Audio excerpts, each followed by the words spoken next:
긴 2월이 이제 다 지나갔습니다. 네.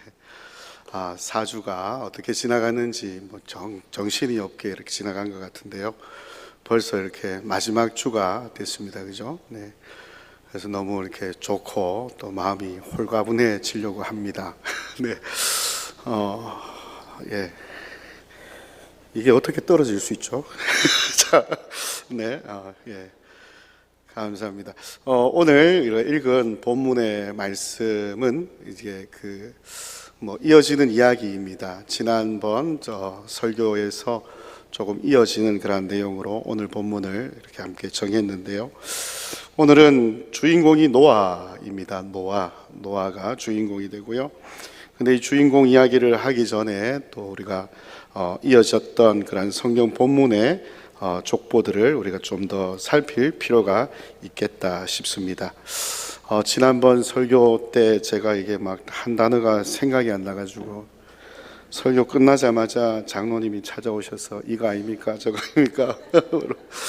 밥 먹으러 내려가니까 이제 기억났습니까? 물어보시고 네, 계속 물어보셨는데 네, 족보라는 이 단어 네, 창세기에 10번 나옵니다. 10번이 나오는데요.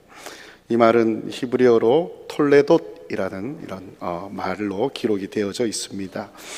그래서 맨 먼저 표현되었던 그러한 자리는 2장 4절에 이 첫 번째 톨레돗이 등장합니다.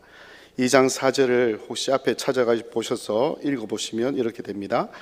이것이 천지가 창조될 때에 하늘과 땅의 내력이니라고 되어 있습니다. 그래서 내력이다라는 내력 이 말이 곧 히브리어 톨레돗이라는 말이죠.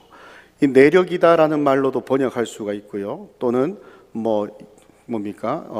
족보다라는 말로도 할 수도 있겠고, 이런 여러 가지 다양한 표현으로 바꿀 수가 있습니다.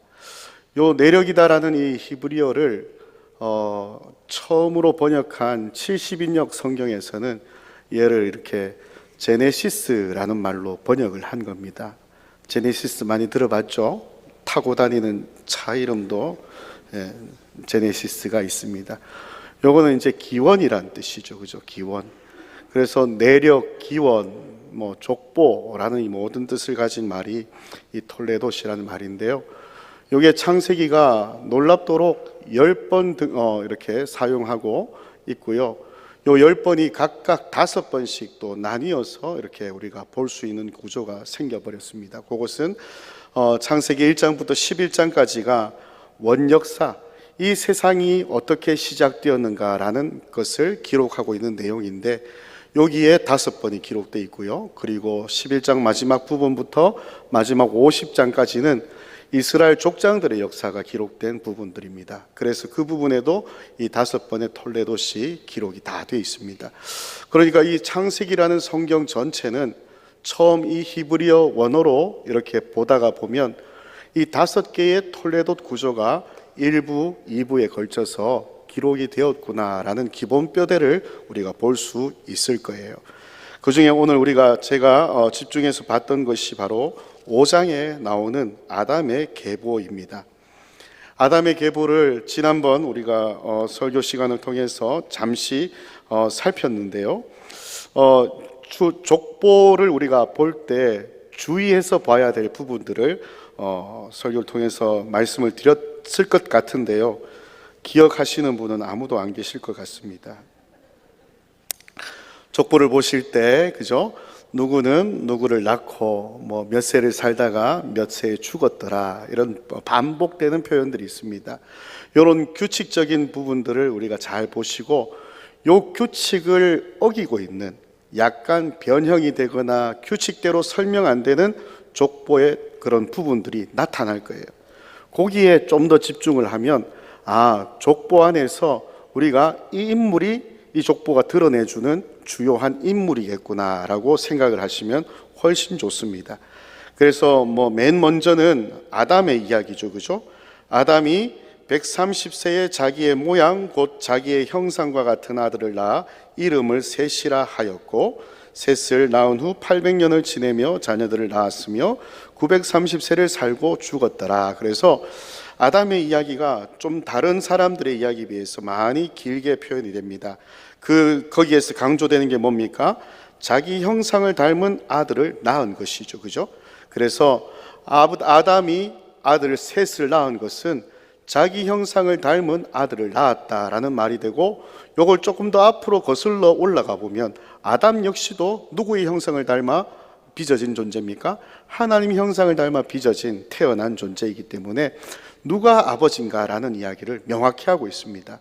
아담의 아버지는 하나님이십니다. 그죠? 그러니 아담 역시 자기의 형상대로 셋을 낳았다라는 것은 하나님의 형상이 그대로 물러가고 있구나라는 것으로 우리는 봐야 될 것 같아요. 그래서 이런 아담의 첫 번째 아들이 셋, 그리고 셋은 에노스를 낳았고 또 에노스는 누구를 낳았고 하는 표현에서 규칙들이 발견되죠. 그죠? 몇 세에 아들을 낳고 몇 년을 지나고 몇 세를 살고 죽었다. 그런데 그 첫 번째 규칙이 파괴되는 것이 바로 에녹이었습니다. 에녹. 그렇죠? 에녹은 650세의 아들 무드셀라를 낳았고 300년을 하나님과 동행하며 자녀들을 낳았으며 그는 365세를 살았더라 라고 돼 있어요. 다 살고 죽었더라 라고 끝이 나지만 에녹은 살았더라 라는 말로 끝이 나고, 또 더 가서 하나님과 동행하더니 하나님이 그를 데려가심으로 세상에 있지 아니하였다라는 말로 끝을 납니다. 그러니 이 족보에서 아담 다음으로 우리는 에녹을 주목해서 봐야 될 겁니다. 그죠? 그래서 에녹이 아담과 모든 아담의 후손들이 죽음을 맛보고 경험할 수밖에 없는 그 하나님의 심판 아래 놓인, 그 저주 아래 놓인 삶을 살아감을 분명히 보지만 그 안에서도 하나님은 누군가를 하나님 계신 곳으로 데려가시구나라는 걸 우린 보는 거예요. 그죠? 죽음이 지배하고 우리의 수명은 1000년을 살 수 없는 그러한 운명이지만 하나님은 거기에서도 우리를 영원한 삶의 자리로, 하나님이 길을 막고 계신 그 에덴 생명나무의 그 길로 우리를 데려가실 수 있구나라는 소망을 발견할 수가 있습니다. 이 에녹의 그러한 이유는 무엇이었습니까? 유일하게 우리가 말씀을 통하여 하나님께 데려감을 당한 그 이유는 그가 하나님과 동행했다라는 말이었을 것입니다. 그죠? 그래서 이 에녹은 하나님과 동행하는 삶을 살았다라는 것이 에녹이 하나님에게 데려감을 당한 그러한 이유였다라는 것들을 살폈습니다. 그런데 에녹이 어떻게 하나님과 동행한 삶을 살았을까라는 부분은 정확하게 우리가 본문 말씀을 통해서는 알 수가 없어요. 그냥 동행하였더니라는 말만 우리가 잡을 수가 있습니다. 그런데 이 성경 족보의 앞부분들을 보시면 이 가인의 자손들이 어떤 삶으로 살아왔는지에 대한 이야기들을 들어보면 분명히 에녹은 그들과 같은 삶을 살지 않았다라는 사실을 우리는 알 거예요. 가인과 같은 삶을 산 것이 아니라, 가인이 낳았던 에녹의 삶을 산 것이 아니라 그 에녹의 자손 람에게 삶을 산 것이 아니었다라는 것을 우리는 이 에녹, 지금 이 아담의 아들 자손이었던 에녹의 모습을 통해서 우리는 알 수가 있는 것입니다. 그래서 에녹이 어떻게 동행한 것일까라는 것은 이 악한 세상에 많은 그러한 사람들이 주류를 이루고 살아가는 그러한 삶의 방식과는 거스르는 역행하는 삶을 살았을 것입니다 라고 지난번 말씀을 통해서 나눴던 것 같고요. 그 에녹을 하나님께서 높이시고 그를 데려가신 것처럼 하나님도 이 하나님과 동행하는 이 시대의 사람들을 반드시 하나님께서는 건지시고 영원한 복 가운데로 데려가실 것이다라는 소망을 우리는 품을 수 있겠다라고 나누었던 것 같습니다. 이렇게 이어지는 이 아담의 족보가 계속해서 이어지죠. 마지막 절이 어디입니까? 마지막 부분이 바로 또 차이가 약간 예외적인 규정이 드러나는 것이 라멕과 노아에서 등장합니다. 26절, 27절, 28절을 보시면 라멕은 182세의 아들을 낳고 이름을 노아라 하여 이르되 여호와께서 땅을 저주하심으로 수고롭게 일하는 우리를 이 아들이 안위하리라 하였더라 라면서 뭡니까? 아들의 이름을 지은 그 아들의 이름을 무엇 때문에 이렇게 노아라고 지었는가에 대한 이유를 이 족보 안에 담고 있다라는 걸 보게 되죠. 그래서 다른 규칙들과는 또 다른 라멕의 등장을 우리는 좀 주의 깊게 봐야 될 것 같습니다. 지난번에 또 저것도 한번 보여드렸는데요. 또 혹시 성경을 읽으시다가 치매가 걱정되시는 분들은 나이를 계산해보고 선을 꺼가지고 한번 비교도 해보시라라고 말씀을 드렸던 적이 있습니다. 그죠? 뭐 받는 것 같긴 한데 뭐 기억에 남지는 않습니다. 인터넷 찾아보시면 도표로 만들어 놓은 그림들이 굉장히 많아요. 그것들 보시면 좀 특별한 내용들이 등장합니다. 뭐냐 하면 아담이 그죠? 죽은 때가 그렇게 빠르지 않은 거예요. 그죠? 거의 아담은 오래 살았습니다. 노아가 태어나기 전까지 아담은 살고 있었고요. 또 이 에녹이 하나님으로부터 올려지기 전까지 아담은 생존해서 살아 있었더랬습니다. 그러니까 아담의 생존 여부, 그리고 아담이 죽음을 경험한 이야기는 거의 모든 아담의 후손들이 다 경험했던 이야기예요. 우리와 함께 살고 있던 아담 할아버지가 죽는 모습을 거의 모든 후손들이 다 봤다라는 겁니다. 그러면 이 이야기를 통해서 그죠?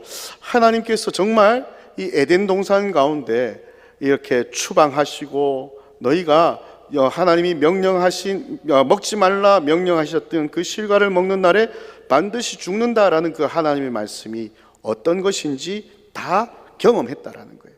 그렇죠? 죽는다. 그런데 즉각적인 죽음이 아니었어요. 그죠? 900 몇 세를 살았죠? 37세입니까? 네, 그만큼 살다가 죽은 아담의 이 모습을 보면 모든 아담의 자손들은 하나님의 그 무서운 저주 그리고 약속하신 그 말씀대로 반드시 이룬다라는 것을 다 경험했던 겁니다. 그리고 그 가운데서도 분명한 소망, 에녹이 하나님으로부터 데려감을 당한 것 역시도 모든 자손들이 다 봤어요.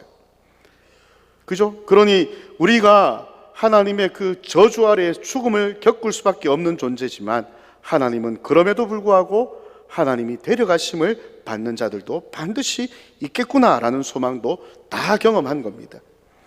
이제 이 라멕의 때가 되어서 라멕이 어떻게 보면은 그 아들의 이름을 짓는 이 장면은 하나님을 향한 기도가 이렇게 그 아들의 이름의 내용 가운데 의미 가운데 포함되어 있구나라는 것을 보게 됩니다.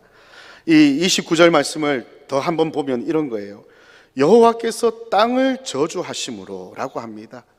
이건 다 아담이 하나님께 받은 벌이잖아요.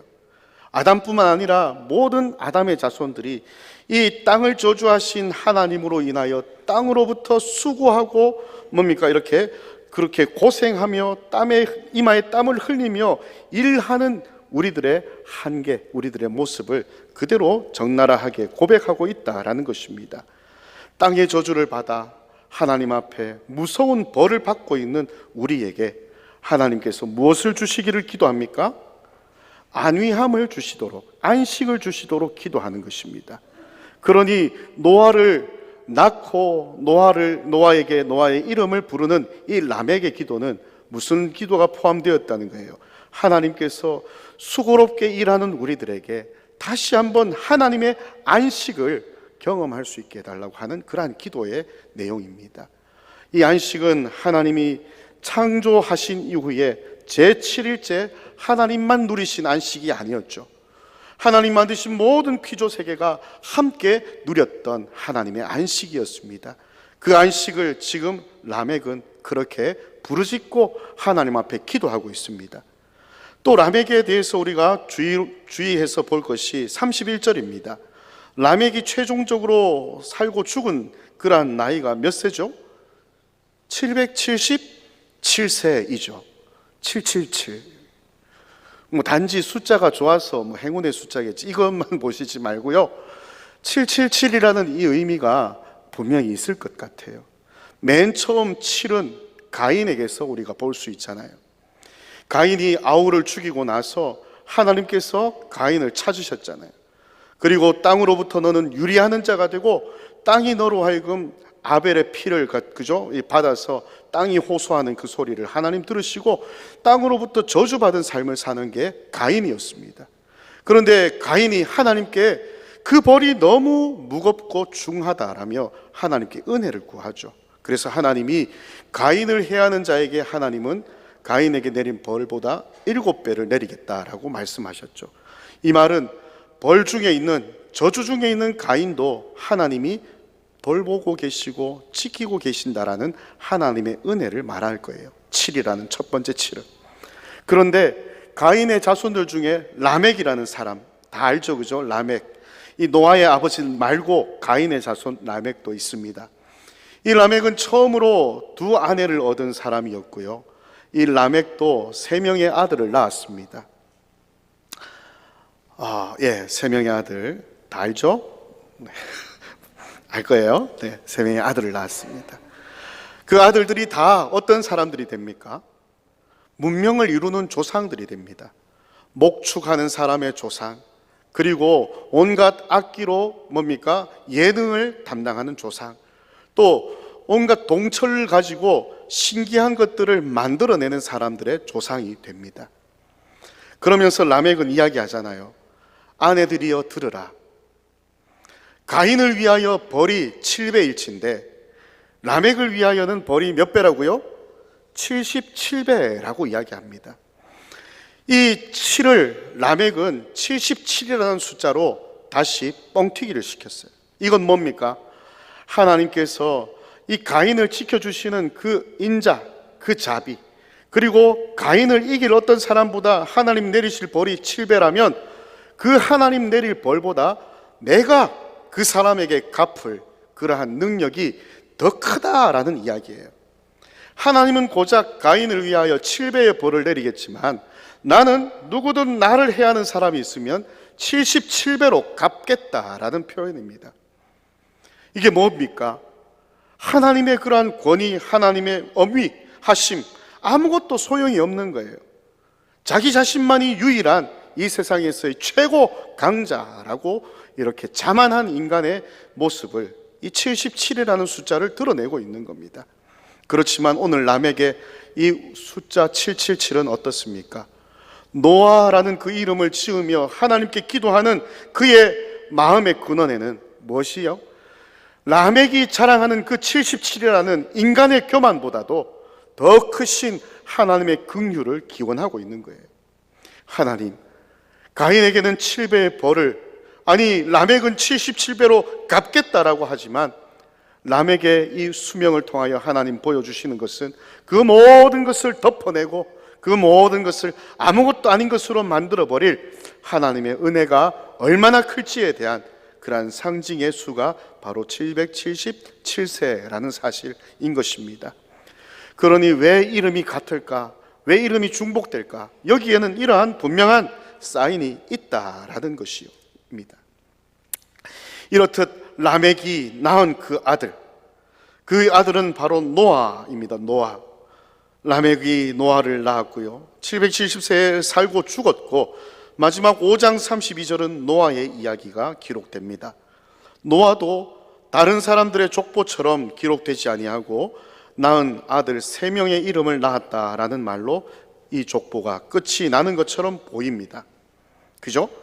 노아는 500세 된 후에 셈과 함과 야벳을 낳았다라는 말입니다. 이것이 특징적이지 않습니까? 다른 앞에 아담이며 그리고 그의 아들들이며 모든 사람들은 아들이 몇 명만 기록되어 있습니까? 어려운가요? 5장의 족보에서 낳은 아들이 몇 명으로 소개됩니까? 여러 낳았다 하지만 이름이 기록된 아들은 1명이잖아요. 그죠? 이름을 기록하고 있는 아들은 1명입니다. 그런데 노아의 아들만 유독 3명을 기록하고 있구나라는 것이죠. 그러니 노아의 이야기도 이 족보에서는 아주 특징적인 그러한 표현이라는 것입니다. 3명의 아들. 3명의 아들은 실제로 라멕의 세 아들과 구별될 거예요. 라멕이 낳았던 야발과 유발과 또 누굽니까? 예? 야발과 유발과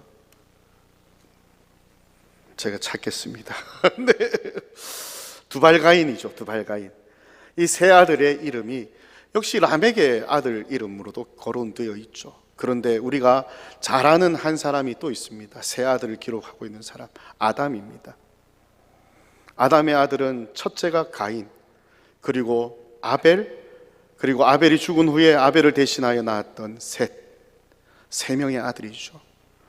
그렇게 본다면 노아의 세 아들의 이름을 기록하고 있다라는 이야기는 이제 아담을 대신한 두 번째의 아담으로 우리 성경이 노아를 지시하고 있겠구나라는 생각을 우리는 품어야 할 겁니다. 이 세 아들의 이름은 당시 하나님의 뜻을 저버리고 마음껏 자신들의 꿈과 그리고 자신들의 야망과 자신들의 욕망을 채워가던 그러한 자들과는 다른 모습으로 하나님께서 우리에게 안위하심을 베풀어 주시기를 소원하며 하나님의 특별한 도우심을 구하고 있는 그 사람들의 자녀들이 다시 이 세 명의 이름으로 등장하고 있는 것이죠. 그렇다면 오늘 우리가 이 노아의 족보 이전 4장까지 처음에는 3장으로만 타락 이야기로 성경이 다 기록하고 있는 것처럼 보였는데 실제로 3장의 타락한 사건 이후로 4장 전체에서 인류가 하나님 앞에 얼마나 오만하게 살고 있는가를 고발하고 있는 것을 우리는 생생하게 봤다라는 것입니다. 그러한 인간들의 오만한 삶 가운데서 에녹은 어땠나요? 하나님과 동행한 삶을 살았습니다. 그런데 오늘 이 노아도 마찬가지인 것 같습니다. 노아에게도 특별한 하나님의 도우심이 있지 않았을까라는 것을 우리는 보게 됩니다. 오늘 읽은 6장의 1절부터의 말씀을 보시면 이렇게 이어집니다. 사람이 땅 위에 번성하기 시작할 때 그들에게서 딸들이 나니 하나님의 아들들이 사람의 딸들의 아름다움을 보고 자기들이 좋아하는 모든 여자를 아내로 삼는지라. 이것이 지금 또 벌어지고 있는 또 다른 타락의 모습입니다. 6장에 이어지는 이 이야기는 인간이 살아가고 있는 이 약한 이 세상이 얼마나 더 악하여져 가고 있는지를 우리에게 보여주는 것이죠. 하나님의 아들들이 사람의 딸들의 아름다움을 보고 아내를 취한다. 이 말을 오랜 전통 가운데서 어떻게 해석해야 할까 많은 그러한 혼란들이 있었습니다. 하나님의 아들들이라 할 때 이것은 의로운 자녀들, 즉 이 아담이 낳은 셋의 후손들일까라고 생각을 한 거예요. 그러니까 셋의 후손들이 가인의 후손과 결혼하여 자녀를 낳는 것일까라고도 해석했지만 그 해석은 조금 부족한 감이 있는 것 같습니다. 그런데 이 2장의 이 말씀을 유다서 그리고 베드로전서에 있는 또 다른 이야기들을 우리가 더 입혀본다면 이런 의미가 될 것 같아요. 그것은 바로 이 하나님의 아들들이라는 이 표현은 당시에 범죄한 천사들을 우리는 생각할 수 있습니다. 베드로 후서 2장 4절 5절 말씀입니다. 하나님이 범죄한 천사들을 용서하지 아니하시고 지옥에 던져 어두운 구덩이에 두어 심판 때까지 지키게 하셨으며 옛 세상을 용서하지 아니하시고 오직 의를 전파하는 노아와 그 7 식구를 보존하시고 경건하지 아니한 자들의 세상에 홍수를 내리셨다라고 베드로 후서가 기록합니다. 이 내용을 보면 하나님께서 이 노아가 살고 있는 이 세상에 홍수를 내리신 이유가 무엇이었던 거예요? 범죄한 천사들 때문이라는 겁니다. 그러니 이 말씀을 그대로 우리가 가져와서 이 오늘 본문을 새롭게 읽어보면 이런 뜻입니다. 하나님의 아들들은 범죄한 천사들인 거예요. 그 범죄한 천사들이 사람의 딸들의 아름다움을 보고 자기의 아내로 삼습니다. 이것이 하나님 보시기에 옳지 않은 죄악이라고 우리가 읽게 되는 것이죠. 그러니 이 3절을 보시면 하나님이 이제는 뭡니까? 나의 영이 영원히 사람과 함께 하지 아니하리라 하며 우리를 떠나십니다. 그 이전에는 하나님께서 범죄한 인류를 점점 동쪽으로 쫓아내셨잖아요. 아담과 하와가 동쪽 문, 에덴 동산 동쪽 문으로 쫓겨났고, 가인은 또다시 동쪽 땅으로 가서 에녹에 가서 성을 쌓았고, 인류의 범죄로 인하여 점점 하나님을 떠나는 인류의 모습이지만, 이제 이 악이 얼마나 가득하고 이 악한 세상이 얼마나 끝장까지 갔는지를 하나님이 오히려 떠나가시는 모습으로 우리에게 보여주고 있다라는 것입니다. 하나님의 영이 영원히 사람과 함께하지 아니하겠다라고 합니다. 무엇입니까? 그들이 육신이 되었다라고 하나님은 정의하신 거예요. 하나님께서 흙을 빚어 그 코에 하나님이 생기를 불어넣어 주셔서 생명이 되어야 할 그 존재가 이제 범죄한 천사들과 함께 결혼하며 그들이 낳는 이 자녀들이 가득한 이 땅에 하나님은 그들이 육체가 되어버린 이 사람들을 향하여 하나님은 진노하시고 벌을 주신 것이죠. 하나님의 벌이 내려졌습니다. 무서운 하나님의 벌이 내려졌습니다. 그들의 수명이, 그들의 날이 몇 년이 된다고요? 120년이 되리라 라는 것입니다. 그 이전 노아와 그 조상들은 약 900년 이상의 삶을 살았다 치면 120년이라는 시간은 굉장히 짧은 시간이겠죠.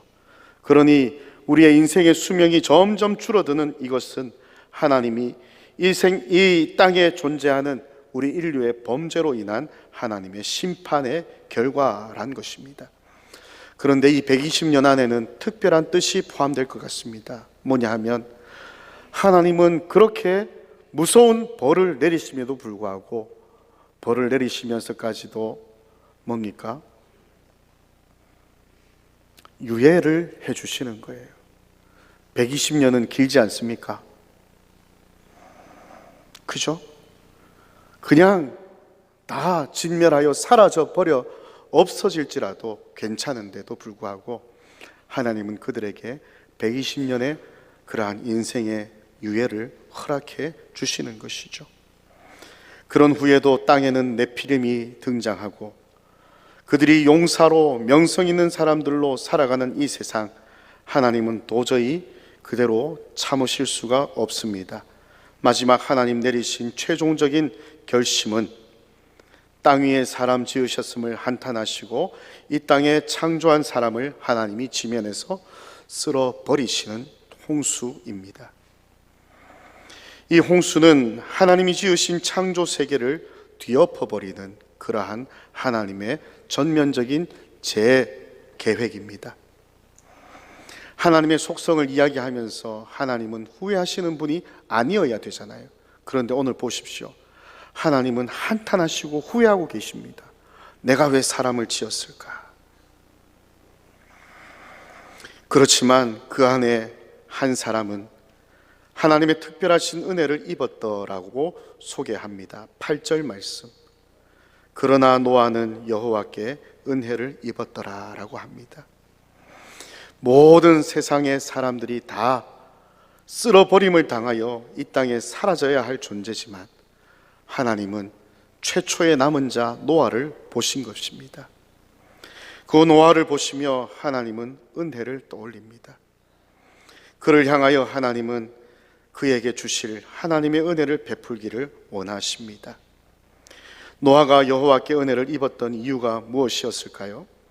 9절 말씀을 보시면 노아의 족보를 소개하며 노아는 의인이요 당대의 완전한 자요 하나님과 동행하였다라고 에녹과 같은 그러한 표현을 우리에게 보여줍니다. 온 땅에 부패함과 포악함이 가득한 그 세상 가운데 노아가 하나님과 동행하는 삶을 산 것입니다. 노아의 동행한 삶의 모습을 우리는 한 절을 통하여 명확히 볼 수 있습니다. 6장 마지막 22절 말씀입니다. 제가 읽어보겠습니다. 노아가 그와 같이 하여 하나님이 자기에게 명하신 대로 다 준행하였더라 라는 말로 노아가 하나님과 동행한 그 삶을 압축적으로 우리에게 보여주고 있는 것입니다. 에녹은 하나님과 함께 동행했고 하나님께 들려 올라감을 입은 자이고요. 노아 역시 하나님과 동행하며 산 사람인데 하나님의 쓸어버리심에서 구원함을 얻은 사람입니다. 그가 하나님과 동행했다는 말을 더 성경은 확장하여 우리에게 들려주는데 그것이 무엇이다라고요? 하나님의 명령에 준행하는 삶이다라는 것입니다. 에녹도 그러한 삶을 살지 않았을까요? 어쩌면 하나님은 아담에게도 그와 같은 삶을 요구하셨을 것입니다. 하나님의 말씀에 준행하는 그러한 말씀대로 준행하는 삶, 이것이 아담에게 요구하셨던 하나님의 모든 요구였었고, 그리고 하늘로 들림받은 에녹이 그러하였던 것 같고요. 지금 노아가 그 악한 시대 가운데 여전히 하나님이 명하신 대로 준행하는 그 삶을 살아가는 복된 모습을 우리에게 나타내 주는 것입니다. 여호와께 은혜를 입은 자로 우리는 고백하며 삽니다. 하나님의 크신 은혜가 우리의 모든 죄의 저주로부터 덮어 주셨습니다. 바로 거룩하신 예수님의 십자가 보혈의 공로이지요. 우리가 그러한 하나님의 특별한 은혜를 입은 자로 믿고 고백한다면 오늘 우리에게 주신 이 노아의 삶의 모습이 다시 한번 우리에게도 새겨질 수 있으면 좋겠습니다. 하나님이 자기에게 명하신 대로 다 준행하니라 라는 이 삶을 우리가 이 땅을 살아가시는 동안에 계속해서 살아낼 수 있는 우리의 모습들이 되기를 바랍니다. 하나님의 모든 뜻을 우리가 이루며 살아가고, 또 그러함으로써 하나님 지으신 세상을 아름답게 하나님의 뜻 가운데 유지될 수 있도록 우리가 섬기며 사는 자, 그것이 오늘 이 시대에 하나님 기대하시는 우리들의 모습이 아닌가라고 생각해 볼 수 있겠습니다. 그런 모습들로 하나님 앞에 기쁨이 되시고 하나님 앞에 하나님의 놀라운 은혜를 받은 자로 한 걸음 한 걸음 매일 동행하며 살아갈 수 있는 저와 여러분 되시기를 바랍니다. 기도하겠습니다.